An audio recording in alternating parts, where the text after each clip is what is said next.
If you grew up with Western dining, you are likely used to a sequential rhythm: appetizers, followed by a main course, and then dessert.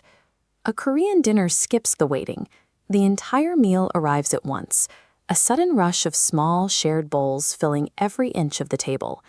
Looking directly down at this table, the variety can seem overwhelming, but there is a logic to the layout. You are looking at a meticulously planned ecosystem where every dish has a specific role to play. That ecosystem is governed by an ancient philosophy of balance known as yin and yang. It is a belief that a meal should harmonize positive and negative natural elements, balancing contrasting forces to provide the body exactly what it needs. In the kitchen, this means two strict rules. First, provide 5 flavors: sweet, sour, salty, bitter, and savory. Second, present 5 natural colors across the spread for visual and nutritional variety. At the table, these ancient cosmic principles become something tangible, a philosophy you can actually taste. The centerpiece of this healthy balance is kimchi. It is a fermented vegetable dish packed with vitamins A, B, and C, and loaded with beneficial lactobacilli bacteria. In a Korean home, a meal without it is considered incomplete. Creating those health benefits requires deep fermentation, a process that produces an incredibly pungent aroma. Because the scent is so powerful, families traditionally stored hundreds of batches entirely outside the home in these large brown earthenware pots. While fermentation requires months of patience, other dishes demand immediate, intense labor. One favorite is japchae, a brightly colored noodle dish made from sweet potato starch. The secret to japchae is in the preparation. A cook must painstakingly slice every cucumber, carrot, and onion into identical, paper-thin matchsticks. Rather than tossing everything into one pan, cooks salt and fry every vegetable type separately. Only after each ingredient is perfectly cooked do they combine them with seasonings like ginger, garlic, and sesame. The effortless way these many dishes arrive at your table hides the hours of individualized attention each ingredient received in the kitchen. The extreme variety on the table is a direct reflection of the land itself.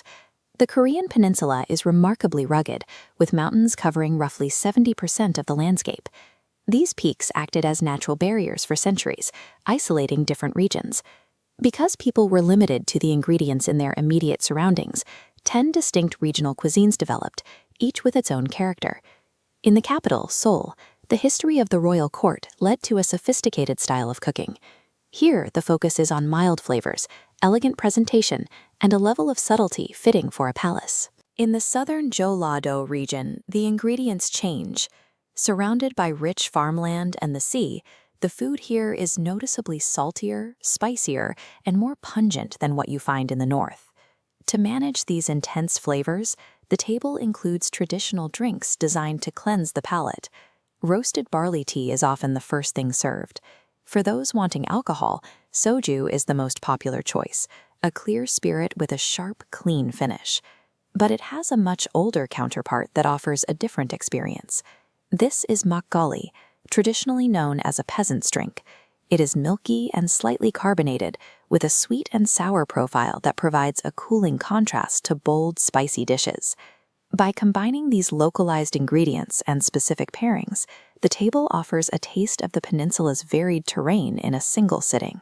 Faced with 10 distinct dishes, 5 colors, and a complex history, you might wonder about the proper etiquette. The rules are surprisingly relaxed. There is a common assumption that traditional dining in East Asia is always quiet and highly formal.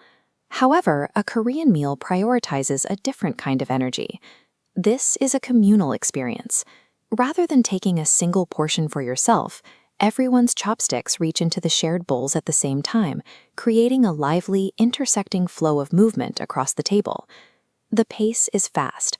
There is no lingering over courses. Instead, diners eat at a breakneck speed, often finishing a massive feast in less than an hour. A traditional Korean dinner takes thousands of years of geography and a strict philosophy of balance, and presents it as a fast-paced, joyful, and shared celebration.